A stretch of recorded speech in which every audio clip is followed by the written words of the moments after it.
What's going on, everybody? My name is O'Day Osborne, UFC flyweights, and this is Gwaan with O'Day Osborne. And if you don't know what Gwaan means, it means what's going on in Patois. And so, right here we have Marvin Ruta, we have Giovanni Scuderi, the what's your fight name? The King of King Leonidas. King Leonidas. King That's a fire. I love that fight name, man. King Leonidas. That's fire.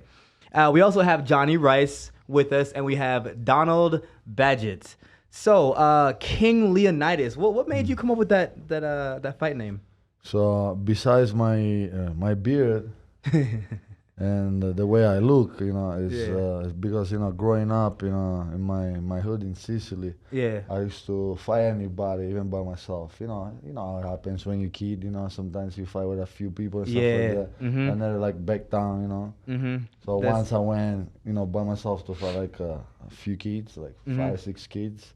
So it's from there, I get the nickname because King Leonidas went to fight like with 300 Spartans. Like 300. Yeah, with the 300, like thousands of Persian, I So like that's why they call me like this, I like that, and man. I keep it from there. Yeah, that's what's up. So what brings you to Vegas? What brings you out here? How long have you been out here now? I've been here around 4 or 5 months, or maybe more. Yeah. And how's that going?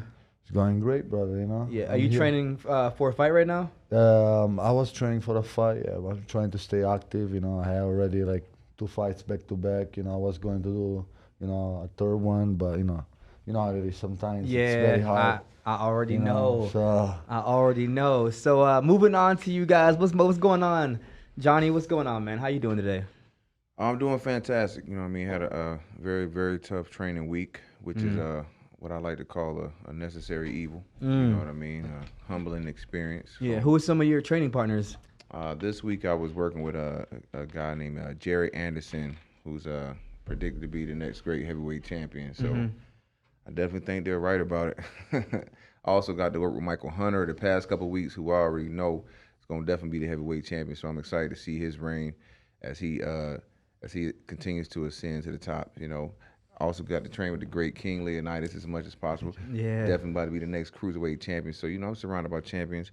My man Big Don over here, definitely rocking with your boy. We in the gym all the time, too. You know what I'm saying? Doing our thing. And, of course, Marvin helping me with the mid work, helping me, stay motivated. And the list goes on and on. But we happy to be at the UFC man. Institute, so I'm happy about that. That's awesome, man. And Marvin looks like the quiet assassin. Like, he just chill.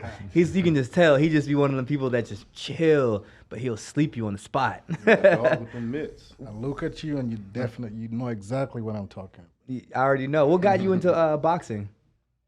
I've been boxing from Uganda originally. Really? Yeah, I competed, up to the nationals. I was a national champion as an amateur. Wow. And, then I came here, had a few amateur fights. And trained with, some of the guys I've seen grow from amateur to top fighters.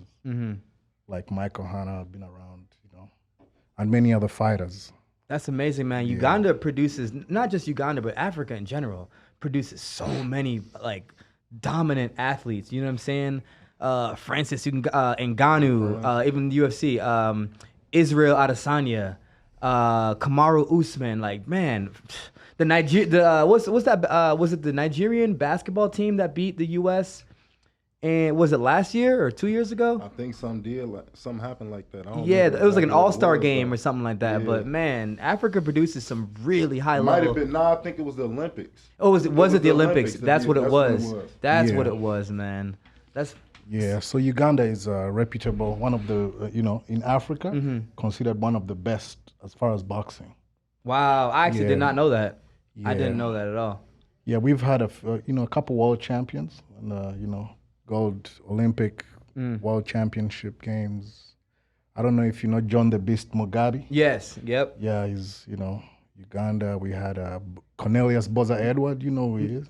I don't know Cornelius. I don't know Cornelius. I know John the Beast though. Yeah, I don't. You know what's crazy is that I don't really follow boxing like that anymore. I don't really follow a lot of sports like that anymore. I pretty much just stick to UFC. You know what I mean? Right. Because that's what I'm in right now. Now, granted, when I'm finished fighting, I'll probably dabble in some other sports. Following, watching, doing some stuff. But I'm trying to get a lot of you guys in, not just UFC athletes. I want to get boxers, basketball players, NFL players, you name it. You know, the sky's the limit because I believe that all you guys deserve a platform. You know what I'm saying? That's why I'm doing this. I want to give everybody a platform, you know. So tell me something about your business, Donald. I know you're into a lot business. I do real estate, stocks, cryptos. I've been in the gym boxing with them. Been getting some rounds with Leonidas, Team Leonidas. Yeah. So I got a lot of different stuff going on. I'm kind of like a serial entrepreneur. That's amazing, man. That's amazing. And what got you into like being so business savvy? Like, for real, what it really was like I got tired of being broke. Like, because it's such a repetitive cycle. Like, you go like when I had all these different jobs, I get my paycheck, blow it, get my paycheck, blow it. And what I was thinking was like, I always looked at the dudes who was above me, who chilling. Yeah. They not doing nothing. But they making, you know what I'm saying? So that kind of strive for me to actually go and try to be at that top level. Yeah. And that led me going into entrepreneurship. So like my first business I ever started was actually making highlight tapes. This before Huddle even came out. Okay. So I would charge like 20 a minute. So they send me a 6-minute highlight tape. You know what I'm saying? I make a 20 a minute just to edit that. And this was before like a lot of like editing and all that stuff really got like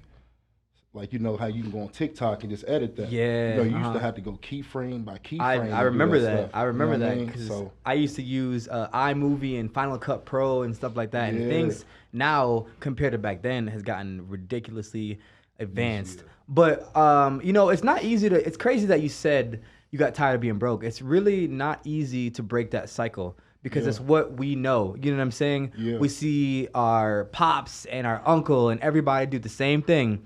They get a lot of money, they buy a car that, you know, then they either lose the car or they just have the car. You know what I'm saying? But nobody teaches us how to maintain money once we have it in our possession. Because I remember the first time I got 10 grand from Contender Series, man, that 10 grand after paying out managers and coaches, you know, had a little bit left, but no one taught me how to manage that. You know what I'm saying? And it went as quick as it came, it went. And I was like, damn, okay, that's something I need to work on. It's crazy. Me and Jonnie was just talking about this in the gym. And, like, what it really is you just got to change your mentality. So, like, for example, like, let's just say I get a lump sum of money. I'm not going to look to go buy this car, go buy this, go buy that. No, I'm going to put it into something that's going to make me more money, whether I got to hold an asset, whether I got to start a small entrepreneur venture. You know what I'm saying? I go buy pallets and storage containers and sell it online. You know what I'm saying? Anything to take that money from here to here. And then if I want to spend, I can scrape half of that, go spend that, but I still got that original, and I can continue to make money with that. That's called, yeah, man. That's investments, and that's the thing. No one really taught us how to save or invest. You know, and that's the biggest thing because we don't really trust a lot of stuff. You know what I'm saying? So it's like, oh, am I gonna buy a house and hope that market goes up and make money back? So I think that's the issue with investing is that people don't trust investments or they don't trust where their money is going. You know what I'm saying? But you have to be able to take those risks because if you don't take risk, you know. My mom's was the queen of phrases, yo. That's all I get from her. One thing I can say is my mom always gave me good phrases. Well, a bird in hand is worth two in the bush. I think about that shit all the time. I know about the closed mouth don't get fed, but there's another one that has to do with the fish, and I can't remember what it is. I don't know about the fish. Yeah, it's another one. Some old school. You know them old schools, they had so many different sayings. The point I'm trying to make is if you don't take risks, you know, when I say take a risk, I don't mean go out there and put your life savings and all your eggs in one basket. I mean, invest your money into things, do your research, and invest your money into things that you believe that it's gonna give back and make you profitable in the end. And I think, my bad, go ahead. No, I was just gonna say, and I think the problem that we have is we're not educated enough on what we should invest in and how we should invest. And so that's where it starts. It starts by doing some research and breaking that cycle. You know, you have to want to break the cycle of watching everybody around you do the same thing. You know what I mean? I've seen people around me do the same thing since I was a kid. So what do when I get money? I do the same thing they were doing. You know what I mean? You don't never break that cycle. It's a problem that society have. You know, even when we're going to school, you know, in college and everything else, they don't teach you how to make money, or to run a business. Facts. Or all this stuff, you know. Most like all this profession they teach you in life, they actually you can use it. You know what I mean? I do know what you mean, because most of the stuff I learned, man, I learned from YouTube and Google, not college. Real talk. No, I'm being dead ass serious. My biggest investment that I made the most money on was from a 20-minute YouTube video. Yes. By accident, though. Like, it was in my first real estate venture. I was on YouTube watching wholesaling. And like he was telling me, like it was Max Maxwell. He was saying like how like you look for empty houses, the ugly house on the block. So my homie had an ugly house next to his. Yeah. I'm like, bro, can you get me in touch with the owner? I was able to convince the owner to bring. What did he bring? I bought it for 30, but he owed 50, so I got him to bring 20,000 to the closing. Yeah. And then I bought it for 30. Put 20 into it. Was able to sell it for them at 165, 170. So you know what I'm saying? So that it, I learned a lot of lessons in it though. That's it was rough, but I just dove at it. I'm like, man, I can do this. Like, you feel me? Like, I know I can get out there and make this happen. So yeah, and a lot of times, man, I'm not gonna lie. A lot of times, here's what motivates me. I always think, okay, that person is doing it. What makes that person smarter than me or better than me? I can do the same thing they're doing. I just need to know what they know, and that's where the saying comes from: knowledge is power. You know what I'm saying? Because we literally can be as successful as the knowledge we put into our brains. We just got to go out there and do it.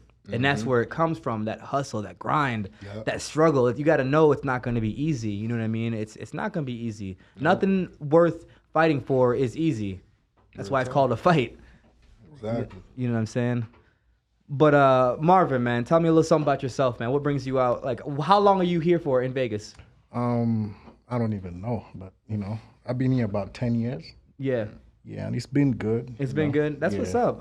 And I want to know what's the difference, would you say, between the boxing in Africa compared to America? Like what is in terms of like resources and coaches and teammates and stuff like that? What are some things that you notice that's different, whether it's good or, you know what I mean? It doesn't have to be bad. Yeah, I mean the good side of Africa. I mean, you mean Africa or here? No, Africa. Either way. Because I know what it's like to be here. I live here. You know, I'm trying to find out what it's like in Africa, the motherland. I mean, the good things, I would say they are bad, but they turn out to be good. Like working hard, you know? Yeah, people are more hungry. Yeah, I get that. They use little resources and they do a lot. Okay. Yeah. And the difference is people have a lot here. Yeah. But they don't do much with it. Ah, so it's that balance. That's interesting. That's very interesting. I never thought about it that way because it's true. People here don't know how free they are and how much opportunities they have. Right. You know what I'm saying? When I was in Jamaica and I was walking through the woods as a child, the only thing I knew was the woods. I didn't know what else was around me. You know what I mean? I knew, when I say the woods, I mean that neck of the woods, like, you know what I'm saying? Like where I lived, where I grew up. But when I came to America and I laid into, no joke, I sat in a bathtub. First day I came to America, I sat in a bathtub for like 3 hours. And I was like, damn, this shit feels good. This is warm water. Like, this is nice. You know what I'm saying? Like, that's my first time ever feeling warm water in a bathtub. Right. And so that's where it all started. And I was like, oh, this is, that, this, this. And all of a sudden I started like picking at opportunities, figuring out I can do this, I can do that, I can do this, I can do that. So yeah, man, I definitely understand that. Yeah. So, you know, I mean, the people out here who know how to take advantage of, the resources. Yeah. Always go to the top. Always. And you have to have the difference is. 100%. And you, like you said, you have to have people around you that's going to the top as well. Yeah. You know, you got my man Gio here. So Gio, what is the difference, would you say, between boxing in Italy and boxing here? So first of all, the difference I would say is big. Because you know, in Italy we have like soccer, you know. But boxing is not like a culture like in here. You can find the same coaches and we have here with the same knowledge. Also, if we talk about in terms of technology, like here, you know how to prepare a fighter. Over there we are more old school. You know what I mean? So it's different, you know. When you say old school, can you describe that a little bit? When you say like old school, like the training where it's like more intentional, where you're working on specific minute details. So I like science. Okay. All right. I'm not the type of guy that is, you know, against the old school or the new school. You know, I like to work smart, not hard. I like to work hard, but I need to work smart. It needs to have a purpose. And sometimes when we're talking about old school type of training, you know, they're not always functional. They might gonna make you tougher mentally, but it's not really helping you in the performance. Okay. You know. Like when we're talking about like a simple thing, like, you know, using the sweatsuit, you know, the sauna suit. The sauna suit to training every day. Okay. These guys, you know, make you tough, make you sweat, you know, stuff like that. You know, old school coaches and stuff like that. It's not helping you. It's dehydrating you. It's dehydrating you, yeah. It make you tough because, you know, try to work, you know, in that way with 100 degrees weather, you know what I mean? Yeah. But it's not helping you. So more like stuff like that, you know. That's what's up, man, because I also am a big fan of working smarter and not harder. So I feel like there needs to be a middle ground at times. You know, you either have, with a lot of coaches, you either have the new school way or the old school way. But I think there should be balance. You know what I mean? There's definitely so much value that's lost now, even in MMA. You know what I'm saying? Like little small minute things like jumping ropes. You know what I mean? Like a lot of people don't jump ropes anymore in MMA. And I think that's so valuable. Jumping ropes does so much for your kicks and your calves and your footwork. You know, it makes you flow like a butterfly, you know. So I feel like the longer this duration goes on, the more we kind of create our own thing. But like you said, though, the bad thing that comes with that is the old school mentality of you have to kill yourself. If you're not dead, you have to work. It doesn't work like that. No, not at all. I've been working alongside like top coaches in the world. We're talking about Hall of Famers, and you know, you presume then they must be the best. You know? Yeah. But they dawn to me, to my eyes, with all the respect, because, you know, I've been seeing like athletes be destroyed by their coaches in terms of like being overworked, overtrained, you know, and literally had nothing left before the fight. You know? Just because, you gotta work like 12 rounds sparring, then you go like and do, you know, cardio, and then, you know, hit the bag and stuff like that. Don't work like that. The human body doesn't work like that. It doesn't at all. You know, and sometimes what they do, they put everybody on the same regimen, and the only one that survives are the chosen one. No, it's not like that. Everybody's different, you know. Johnny Rice might be able to do 100 push-up, and I'm gonna be able maybe to do 50. Doesn't mean that he's stronger than me. You know, we got two different body types. Right. But coaches, you know, old school coaches sometimes, you know, don't understand this type of difference. I agree, man. So Johnny, talk to me a little bit about your training and what that's like. Oh, well, you know, I really have to train a whole lot more, like different times of the day. You know what I mean? Like, I really started to notice a big difference in my results that I wanted when I had to train like what you call two-a-days. You know, we all play basketball or football, or, you know. Yeah. So, you know, that's what I have to do, unfortunately. You know, the older I get, the harder it is for me to drop weight, the harder it is for me to recover. So it's like I gotta train super hard and train very smart. So I mean, it's very tough on me right now, but you know, it's also about growth, and I'm just very happy about it. So I train in the morning, take a nap, train afternoon, train at night, and then, you know, try to get as good sleep as I can, and just, you know, continue to live that lifestyle. I feel that, man. Well, all right. No, go ahead. You got only a problem in Johnny Rice, you know. Especially like you said, you know, you need to recover hard, you know, training hard. But his problem is women. He's surrounded by I don't even have any women out here. I just saw literally no women out here. I just saw Johnny Rice out there. I just saw a whole interview of Muhammad Ali. They asked him, what's the secret to be a champion? And he said, dodging clubs, alcohol, you know, friends, you know, and try to beat every night at 9 p.m. in bed by yourself. When you in Sin City, Muhammad Ali wasn't in Sin City though. But that's he wasn't in Sin. Hey, Muhammad wasn't in Sin City. Every night, that's the problem. Every night, Johnny Rice is in bed, but not alone.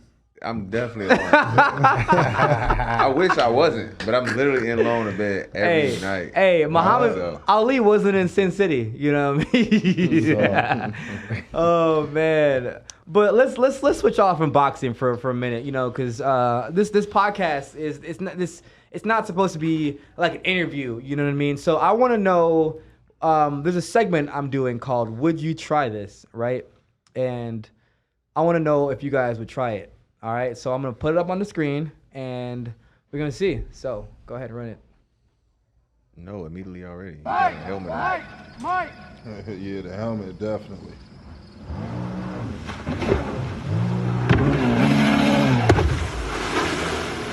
Jonnie Rice will be the first on the Sunday.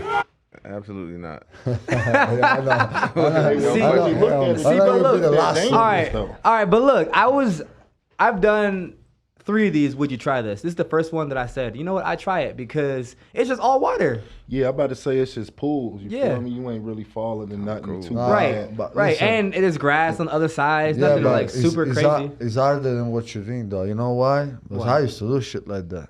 Growing up, I believe it. I used to do the most crazy things.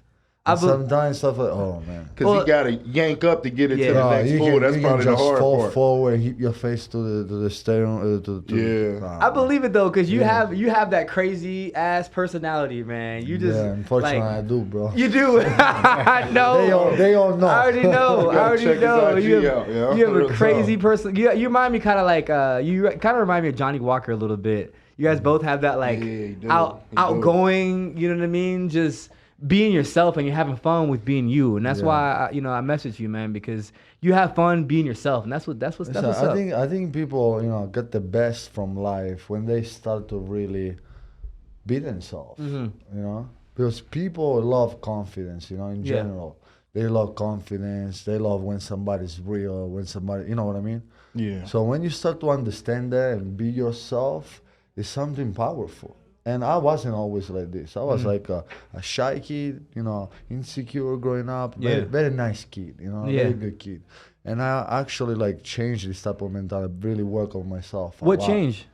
What changed? Then I basically was able to let out my true self. Because sometimes growing up, like everybody, life is hard. I don't care where are you from. You can come from Africa, you can come from Italy, you can come from Jamaica, but we are human. Yes. We're all going through the same type of feeling, emotions and stuff like that. And sometimes those type of experience of trauma can hold you down. And basically you can, take off. Yeah. You know what I mean? No, because I do. Stuff like that hold you down. Yeah, I do. So I knew I was special growing up, but I had this bad experience, hold me down. So I really work out on myself. And let my true self out, and when you're able to do that, and showcase, your full potential to the world, it's there when your life change. 100%, man. Y'all chime in whenever too, if you have anything to say. But I agree with that 100% because I've always said, in order to become successful or great at something, you have to struggle. There's no way to get there without struggling. That's just the best part for real when you look back on it, like. You spend some of the best times in your struggle time. Like when you get to the top, you kind of be looking back like, damn, like I remember doing this. I remember when I was doing that, and you appreciate the grind more.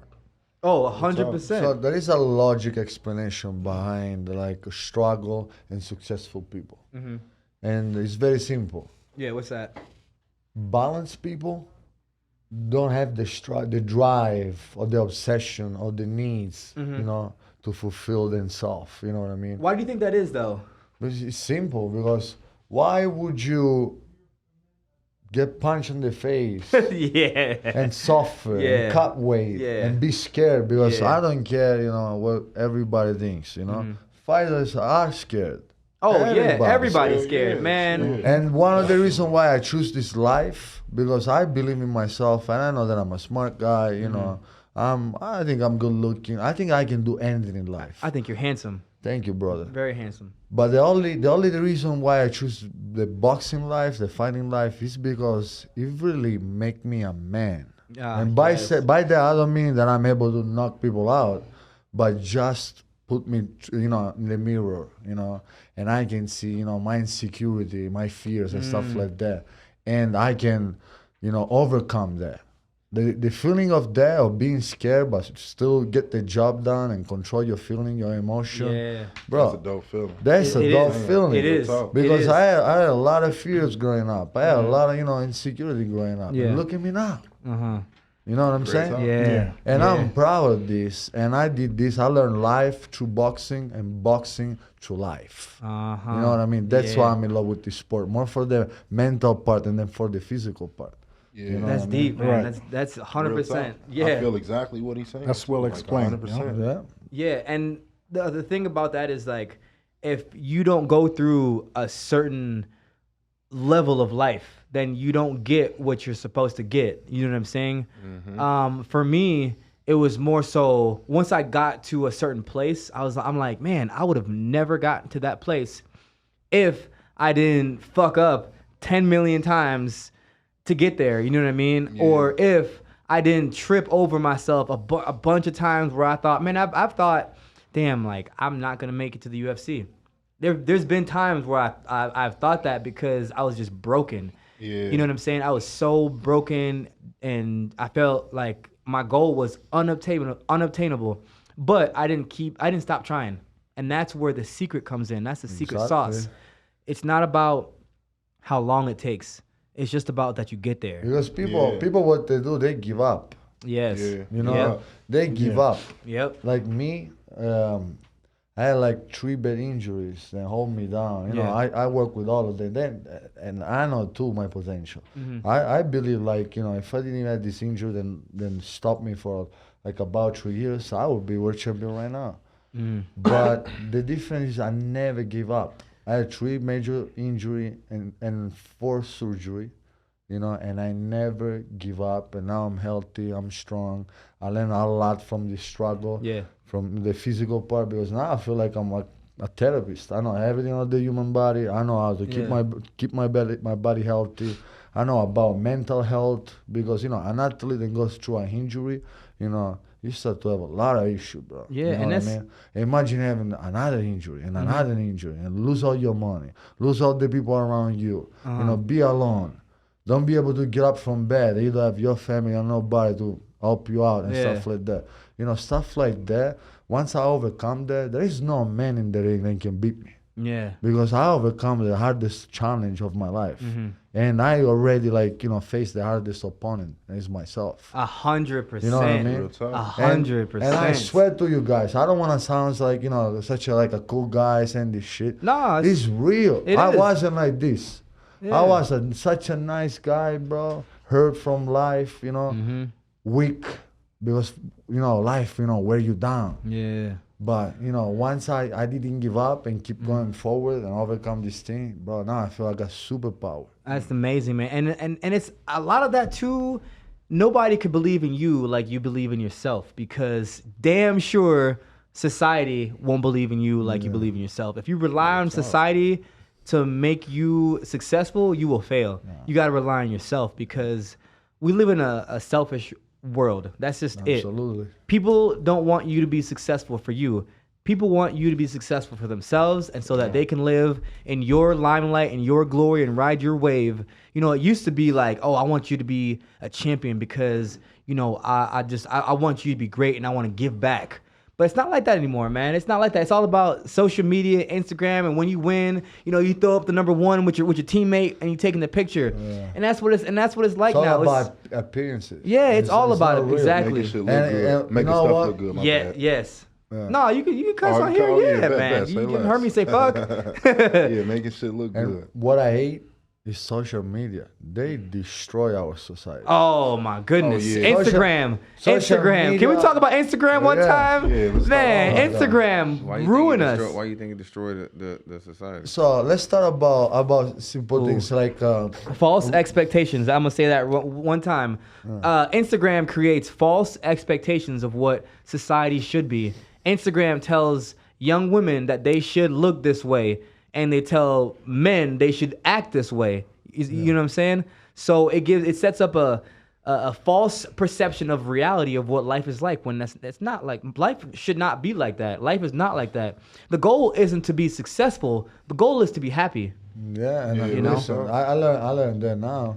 But besides that, another like major thing for me of social media and fucked up our lives is even on relationships. So Jonnie Rice, we all know you got a lot of women, right? I really don't. But before, dang, why you put my man on blast like this? It would be good if I did, but I really don't. Hey, we can cut it. We can cut this if you want. Listen, I wish I Johnny, the ladies, man. Hey, just if you want me to do the, if you want to do the snap, like the snap. I literally wish I did, but I don't. Like, I really don't. I ain't getting no play out here. But anyway, one thing that fucked up is in relationships. So before, right, you used to have your woman, you know, you used to see a few girls maybe in the place where you work and go back home, right? Yeah. And same things, you know, your girl, you know, she used to, you know, relate with people at work and stuff like that, some friend and go back home.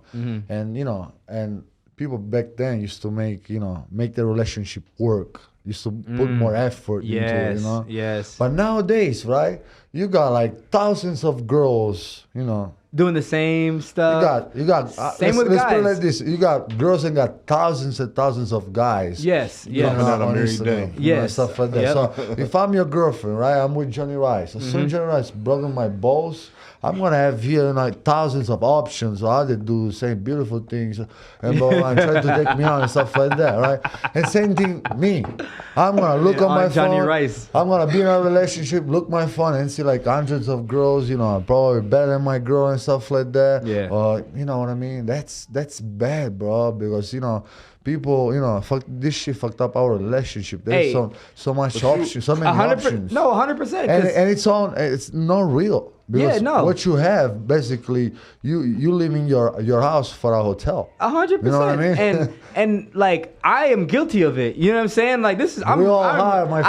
I am guilty of it. You know what I mean? I am 100%. I was watching this show on Apple TV called See with Jason Momoa where no one could see. They're all blind. You know what I'm saying? And I'm like, yo, imagine how much better our world would be if we couldn't see each other's faces, but not really. You know what I mean? I was just thinking about that, watching that show. We'd be real. We would be real. We wouldn't be material. Everything would be super authentic. If we couldn't see each other's faces, and we couldn't see, like, if a man couldn't see a woman and a woman couldn't see a man, and they can just get into a relationship based off of emotions and feelings. The way they talk, Jonnie Rice is like this, but the only thing they see on a person is the booty. But exactly, because that's what I'm saying.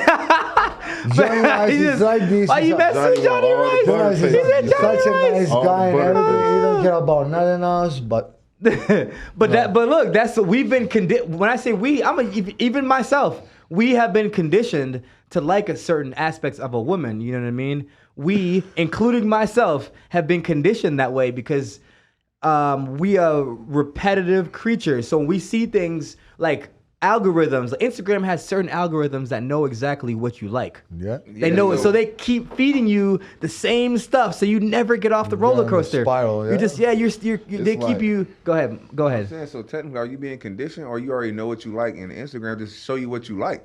Both. It's both. I will say this: you've been conditioned through life because growing up, you watch your dad or your older brother or your uncle do a certain thing, right? And for you, I'm gonna stop speaking like in third person. I'm gonna use myself an example because I don't know what your situation is. But okay, as a kid, my uncle, he would come to the house and I thought he was like super cool, super dope. He used to come to the house, nice car. He'd have a different women every time. He would leave, and I'd be like, man, like he is dope. Like I want to be just like that. He's driving this nice car with a different women every time, and it's considered like in my culture from Jamaica. That's a cool thing. You know what I mean? I'm like, that's dope. But what no one teaches you as a child, you're seeing that's not exactly what it's supposed to be like. You know what I'm saying? No. But you're being conditioned to think that that's what it should be. So now as an older gentleman, you act the same way as everyone around you when you were younger. And so now you're like, okay, damn, like I do all the same stuff my uncle used to do, but now I'm older, I can't break any of the habits. Yeah. You know? No, definitely it's 100% what you're saying, you know, because a key is like a computer, you know? You put the programs, you know, you watch as growing up and you just repeat what you see, you know? Same stuff with animals. You get a pit bull, right? You treat him nice, you give him love, he's gonna become the sweetest like animal in the world. But if you treat him bad and you make him grow in an aggressive way, it will be fucking aggressive. So that's how humans are, you know. 100%. But now Instagram knows, you know, what we like, and so now we're trying to get off the Ferris wheel, but we can't because we've been conditioned by everyone around us growing up, and now we're being conditioned by social media. Social media, social media in general, and society. Everything. I feel like you kind of got to grow out of it, but you got to experience it too. And I'm not going to say that everybody got to be like that in an extent, but like, let's just say you somebody who ain't getting no shorties period, and you see that, you going to crave that. But once you really start dealing with these women, multiple women, you like, she don't give a fuck about me. She just wants some money. She just want to do this. She just want. So it don't be, and then you find that one that really care, that know how to deal with you. Yeah. Because we all got issues. Yeah. So you got to find a woman that's willing to put up with your shit. Yep. So once you like get off to that, and you look on social media, you see, she look good, but is she gonna do this for me? Is she gonna, you know what I'm saying? I do. So that kind of make you like not want to go towards it no more for real. Like it kind of like. Oh, that was a good catch. Thank you. Spilt my soda. But no, I understand that. And the thing about it is, you know, it's not women are the problem or men are the problem. We're both equally the issue. There's no... I was talking to Johnny, I was talking to you about this today. We are equally the problem. You know what I'm saying? Equally, men do things to allow women to think that's what they need. And then women do certain things that men lust after, you know what I'm saying? In my opinion. So there's no one side. It's we as a species, we're both like, you know, social media is our death sentence, you know. But it's something that I need as a professional athlete to boost myself, my image. Interact with your fans and interact with my fans and stuff like that. It's a great tool. It's a great tool. It is. It's a wonderful. Know how to use exactly. It's a wonderful tool. I'm not dissing it.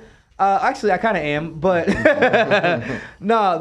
I also want to, you know, point out all the good things. Like I'm actually using it to, you know, educate people on certain aspects. I'm using it to motivate the youth, you know, the culture, all kinds of stuff like that. So, you know, it's not all bad, but I'm saying, we have to be careful, or I'm gonna use the word aware. We have to be aware of some of the things that we're doing and saying, and it's one thing to do and say something, but it's another thing to believe what you're doing and saying. Like I post shit all the time where I'm like, oh, this might get me more likes, but I don't really necessarily believe it. You know what I'm saying? I just know what the algorithm likes and I'll post it.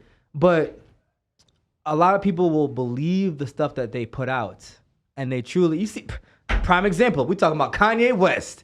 Kanye legit believes who he is right now. Listen, can I tell you something about him? I don't even know. Can I tell you something about him? Yeah, because I'm trying to hear. I'm trying to know what's going on with dude right now. I really admire this dude. You admire him? Why is that? Yeah, this is a good subject because I'm trying to find out. I need to know what's going on with him right now. So he definitely now start to get out. You know, he start to get a problem. Yeah, for sure. But special people to that level, like him. You must to have issues because, like I said before, there is a logic behind what I said, and you know the most like special like people in the world that you know have issues because a regular person is well balanced. There is nothing balance on being special. There is no balance. Let's say if you are an athlete, right? You're a special athlete. Your life is no balance. You have no private life.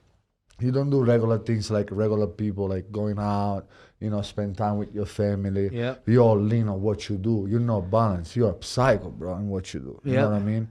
And in order to do that, you can be a regular person. Because if I have a regular job, you know, I'm comfortable, got a nice family and stuff like that. I don't really have that fire. No, because you have yes man. You got people around you that I have a regular life. Yeah. Me, what it pushed me to leave my country, you know, my family, my friends and everything. It was because I had something missing, big. It was opportunity, you know, like stable family and stuff like that. Like if I had a job, if I have a job opportunity in my country, a regular life and stuff like that, I would not leave. Yeah. I would not fight for my life. Same. You know what I'm saying? That's why successful people are never like, you know, like regular people. Yeah. Always like crazy motherfuckers. Yeah. You know No, I mean? you're right. You're right. Because if I had money and all that stuff, I probably wouldn't have left Jamaica as a kid. I would have been like, no problem. Yeah. You had nothing missing, you know. Exactly. Even have no fight. Like me, I grew up with violence, with bad experiences, stuff like that. That's the fire and feed me. Yeah. You know what I mean? And that's the difference between other people, you know. See all other fighters, other athletes. You must have something missing that you want to fulfill, you know. And that's the recipe. And this guy right here, you know, he's so like he's crazy. That's why he was able to reach like, you know, things that, you know, human, you know, science impossible. This motherfucker is billionaire. Kanye, yeah, he is. He's a genius. He is. He's a genius. No, he really is. He's just right now. I think he's lost because he lost his mind. Yeah, and regardless of my thing is this, regardless of politics aside, I don't like talking about politics. I think it's a bunch of bullshit that somebody was like, you got to believe in red and you got to believe in blue, and y'all can't believe in the same thing. That's some stupid shit. Regardless of that, politics aside, right?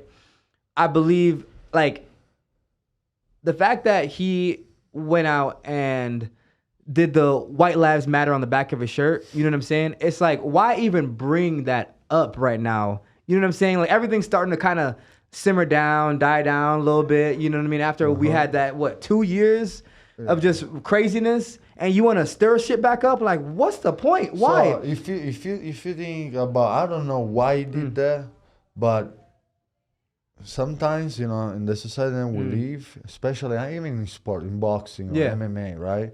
You don't care if they hate you or they love you. You want that they do one of them, right? Yeah. And if we're talking about him to be able to bring the world attention to himself, that's an easy way to do it. Well, I think I agree. That's what it is. You know what I mean? It's just attention. Like when he wants some attention, he do something drastic. As a fighter, I don't care if you like me or not. I want you to buy the ticket, motherfucker. You want me to sit down on the floor, knocked out? No, buy that's a good point. You know what I mean? So it could be one of the reasons. You know, and then he's crazy enough. He's a genius. He's crazy enough to do stuff like that and put all the world against him. Yeah, the villain. To have, you know what I mean? Like the Joker. Crazy enough to touch such a sensitive argument and make him work to his favor. Yeah, you know? And I'm sorry, Donald, what were you saying? No, I was just saying, like, he right, though. All publicity in the business world is good publicity, whether they're talking bad or good. They clicking on your page. They going and looking at the links that you posting. They buying your clothes. It's getting more eyes on it. It's not the first time that he do it. Yeah, he do it every time he wants money. It's true. And it's man, I could never think that way, because for me, I value more in life than being, yes, I want to be successful, but only for the reason of reaching so many people. You know what I'm saying? Like, when I am successful, I will reach so many people in such good and positive ways. And that's what I think about. You know what I'm saying? So I guess I don't know. I guess I have to put myself in his shoe. But even when I do, I think like I wouldn't do that. Like I wouldn't, because you got principles and you got boundaries. Yeah, it just that stuff. That hurts my heart. You know what I'm saying? It's like, bro, like, why would you hurt your people like that? You know what I mean? Like, the stuff is dying down, and you are such an influential person. Why would you try to stir stuff back up when we trying to stop the division? You know what I'm saying? We're trying to stop the division. Why we? Because it's wide open for him. I don't get it, man. Listen, sometimes we're talking about stuff above. Yeah, you know, that's power, bro. When you are able to have all the world talking about you, that's power. You don't even care about what's right or wrong. Facts. You know, like you said, we're selfish. Facts. You know what I mean? That's business. We're talking about millions of dollars. This billionaire, bro. We don't even know the reason why. It could be for marketing wise. It could be just because he's a fucking crazy motherfucker. Yeah. You know what I mean? But all the reasons are above what's wrong or right. Yeah, I just don't understand. I guess I don't understand. You know who do it to a less drastic level all the time? Who? Tyson Fury. He do it all the time. How so? Announce his retirement. Announce he coming back. Yeah. I want to fight Wilder. I want to see Wilder be the champion. He just says something just to get the attention on him every time. Kevin Holland just did that with who did he do that with? He just he just recently retired and get back. Yeah. But that's the listen. Like let's talk about this, right? Our friend and brother and champion, because he's a champion, but because Tyson? Michael Hunt. Oh yeah, Michael Hunt. Okay. For me to be a champion, I need a belt. Yes. You know? The belt is something that other people recognize you as a champ. You know? Yeah. I know a lot of friends of mine are champion without being able to fight. Uh-huh. You know what I mean? So Michael Hunter is one of the most humble people I know. Right? I'm not even close. I'm a piece of shit. All right? Michael Hunter is two-time Olympian. He's been fighting the amateur against the best. He's been beating the best. As a pro, he's been fighting with the top athletes, have beautiful performance, but he don't get the big fights because he's too humble. Yeah. Because he's like you. He said, "I will not hurt my people. I will not do that. I'm a good guy." Yeah. Same stuff for Michael Hunter. You see what does Tyson Fury and talk all this shit. That's what you need to do because what's the reason why people that don't even follow the sport will follow him? We see him fight. It's drama. It's action. Why McGregor was so successful in his career? You know. Yeah. And because it's easier now because we are modern day gladiator. We need to entertain the people. Yeah. You understand? And that's one hell of a way to do it. Yeah, no, you're right. 100%. 100%. And that's something where, you know what I mean? I want to be myself. You know what I'm saying? So there's a fine line between being yourself and completely going way the opposite way to fuck that way. And I never want to do that. You know what I'm saying? I want to be myself, but promote. And right now I'm going through the struggle of finding that balance of how can I be myself but not be an asshole. You know what I'm saying? And I think I'm getting there. It's like Gio said, you can't be balanced. You gotta go at balance, baby. Yeah, I get at man. Listen, that's the choice that I get. Yeah. I don't give a fuck about nobody. I want nobody thinks. And when you do that, you start to get successful. And you know why? Because people want to be like you. Because it's not easy don't give a fuck about what everybody thinks. No. And everybody admire this confidence, you know. 100%. Everybody want to be like this. 100%. And when you start to do like this, have the courage to do stuff like that, to say whatever you think and be yourself, it's then when, you know, you start to be successful. It's that when I see the changing on me. Yeah. From inside the ring and outside the ring. I get that 100% because I'm a very confident person, but I have a lot of insecurities that I hit a certain age, and I'm like, oh, snap, that's why I do that. Okay. Oh my, you get those realizations that you just like wake up and you're like, oh, damn, that's why I do that. Like I didn't realize that I was insecure about certain, like, what do you mean, like what? I just get 1,000% what you said. Yeah, because that's what happened with boxing. You helped me with boxing. Exactly. Oh, that wasn't me. I was insecure about this because, you know, this happened to me when I was young growing up. Exactly. And then you start to recognize that the way you was acting, your insecurity or your fears, doesn't belong to you. But it's just something that happened to you. Exactly. And you are a different type of person. Right. Me, look at me, bro. I'm 6'6". I think I'm good looking, I'm smart, I can do anything I want. Growing up, I had people tell me that I wouldn't do nothing in life, that I was a problem, that I was this, that I was that. And inside myself, I always knew I was great. Yes. But all the people around me, you know, always tell me totally opposite. So I was starting to believe that. And I had this fight between two forces. Me knowing that I was able to do anything I want in life, and this past experience, this trauma that was holding me down and make me feel insecure. Because me growing up, I was the most insecure and scared kid ever. But at the same time, I was the baddest motherfucker and I knew it. So I didn't know how to act. I didn't know. So now, you know, growing up, becoming a man and really understand through the sport, you know, and vice versa, I understand what belongs to me. And what belongs to me is that I'm great and I'm capable of everything. And what happened, the way I felt was because I had a lot of, like, you know, pain growing up. And people around me had pain. Yeah. You know, when you start to understand who you really are, You know, I understand. Oh, that's why I used to feel like that. That's why I used to do this. Like you just said. Yeah.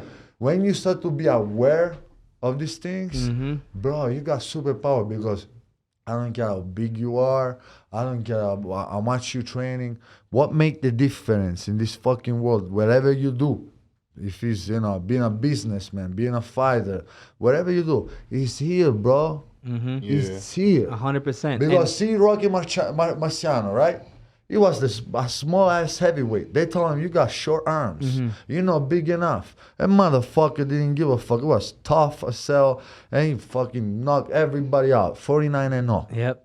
Tyson, man. You know what I mean? Yeah, and to answer your question when you said, like, what? You know, certain things, like, for me, like, if somebody hurts me on that level where I feel like you wronged me, I'm going back and I'm trying to hurt you back. You know what I'm saying? I'm a try, you know what I mean? But that's not my pain. That's not, you know what I'm saying? That's not my hurt.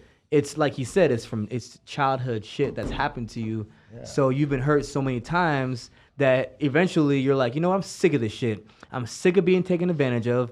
I'm sick of people looking at me like a dollar sign. I'm sick of not feeling loved by people. I'm sick of being alone. I'm sick of being a man. I'm sick of all this shit. You know, fuck everybody. And so when you get that, like, you know what, I need to just walk away from it, that's where you overcome it. But you don't overcome it unless you face it in the mirror. And when I mean face it in the mirror, you have to understand that when you get hurt, when I say you, I mean me. When I get hurt, I hurt back. And the first step is understanding that you do something, right? So now I'm like, okay, when I get hurt, I got to turn to God and figure out a different way than trying to do somebody else wrong. You know what I'm saying? So that is the insecurity that I'm talking about. Certain things that you do that you don't realize that you do. It's not you right now. It's your childhood. You do it because certain insecurities from your childhood. But what's wrong with coming back at somebody that hurt you? Exactly. That's exactly what I'm talking about.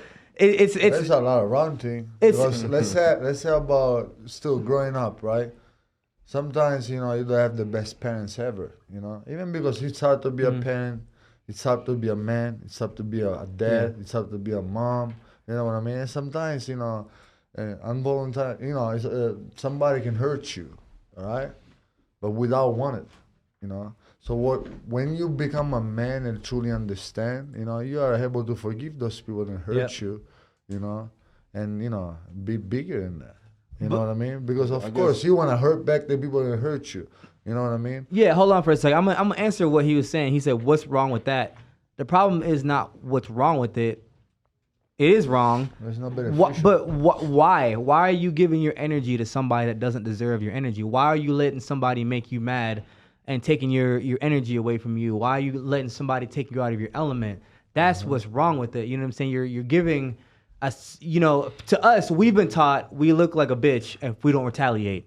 From day one, our people tell us that you look like a bitch if you don't retaliate. You know what I'm saying? Your mom tells you that. Your dad tells you that. You got in a fight at school. What's the first thing your mom asks you? Did you win? You know what I'm saying? That's the first thing your dad asks you. Did you win? You know. So we've been conditioned to want to hurt back. But why? Why would you want to hurt back? Like, what is that gonna do for you mentally? It's not gonna do anything for you mentally. It's gonna actually do something for you negatively. Because you're not going to want to break that cycle. Now you're all of a sudden an emotional black man that wants to retaliate and do crazy shit. You know what I mean? Or an Italian or Mexican or even a white guy. You know what I'm saying? But the point I'm trying to make is it's negative energy. It's negative energy, exactly. You gotta protect your energy. Yes. You gotta break the cycle. Yes. You know? Because me, you know, many times, like in the street, like sometimes it happen, you know, I'm at the club, you know, and stuff like that with a girl. Stuff, you know, it happened once. A guy like pushed me, you know, for no reason, you know. And you know, I'm an athlete. I'm a fighter. You know, I gotta, you know, the guy punched me in the face. Damn. I swear to God, I had the reason why I didn't punch him back because back in the days I was getting my visa, my sports visa and stuff like that. But I was able to keep my cool. You know, everybody was holding this guy that was way smaller than me and stuff like that. I was cool. And I could have punched him right in the face. But then, you think about the consequences. And the consequences, there is nothing positive. Even if I was right, you swing first. I gotta punch him, knock him the fuck out, break his nose, his jaw, probably break my hand. Then the police gonna come. He's gonna shop, a case. I lose my visa, my license, and this and that. There is you have a lot to lose. There is nothing positive. Even when sometimes I'm out on the club and stuff like that, it happens and people wanna have a beef. They wanna fight. Bro, I tell them, you know what, bro? You wanna ruin your night? You wanna ruin my night? Let's not fight. Because you know what you can do for real. I said, you want to fight, bro? Let me offer you a drink. Many times last time, I was at the club with a couple guys. We had a table. Other dudes, want to, fight, for no reason and stuff. I bring him on the table. Let's drink out together. Why you want to ruin your night? Exactly. What do you think is going to happen? We fight, and stuff. What's going to happen, bro? And that's the way to do it. You know what I mean? That 100% is the way to do it. But here's the problem. We are so convinced that we have to retaliate every time. When I say we, I'm speaking from society. I do it. You know what I'm saying? And that's something that I'm trying to work on. But it's not the right way, because at the end of the day, every time you go down that path, it looks like you're being emotional and you couldn't control your emotions. At the end of the day, you couldn't control your emotions. You know what I'm saying? That's it. Like when you snap at somebody and you go at somebody, at the end of the day, you couldn't control your emotions and you were weak. That's it. For real. We've been conditioned to think that going at somebody is strength, but going at somebody is actually weakness. You go at somebody, I'll go at somebody in the cage. You know what I mean? And my whole life I've been like, oh, if you do this, if you don't do that back, you're a bitch. You know what I'm saying? And so what do I want? I'm be like, I'm not trying to be a bitch. Like, I'm going at them. You know what I mean? Mike Tyson, you know what he said? He said, when somebody's able, to make you mad, make you react in this way, is your master. Yes. It's your master. Yes. Because if I can get your feelings, if I can make you act in a certain way, lose your cool, your control, I'm your master. And there is a lot of athletes that use that and face off. And I'm starting to fall in love with this. Yeah. You know what I mean? Because once I know I get under your skin, I'm in control because I'm doing it on purpose. I'm relaxed. I'm acting right now. Yeah, man. You know what I mean? And he's the type of people too. He's the type of people that like, I see how he wins fights. He's the type of person that gets in somebody's head. Because that is the 100% the key. He saw my last face off. Everybody went crazy over your face off, yo. Yeah, bro. You get in somebody's head. I had this guy, all tough, looking me in the eyes. I don't look in the eye. And he started to moving the head like this, right? So moving the head like this, I was getting ready. So I started to dance with the guy. Yeah. It was hilarious. It was hilarious. Yeah, man. You know how to get into people's head. Funniest thing I've seen. And then proceeds to beat him up, which is so sad. No, that's hilarious, to beat him up in a fight. But that's a true chess match right there. When we're younger, we're taught checkers. Now that I'm a lot older, I'm like, okay, I see the chess game right now, and I don't let certain things bother me anymore. Yeah, some things do. Nothing is not always. We're not robots. You know what I'm saying? We're human, but it's how we act after the fact that we let something take us out of our element, and that's the key. And like life is just a game of chess in a certain weird way. Yeah. You know what I mean? And once you understand how powerful your mind is, then you can really work around the whole board. It's all about in life how you react on things. You can react protect yourself from that too. Like that's why, like in certain situations, like even growing up, like I know, like I can read, I can hang out with people, right? And I know whether I get along with them within talking to them within 2-3 minutes. So if I peep, oh yeah, me and him gonna butt heads. I distance myself from him. I won't interact with him like that. And what I feel is like I know how to control my emotions, but it's like the way I look at certain stuff is you know what you're doing also.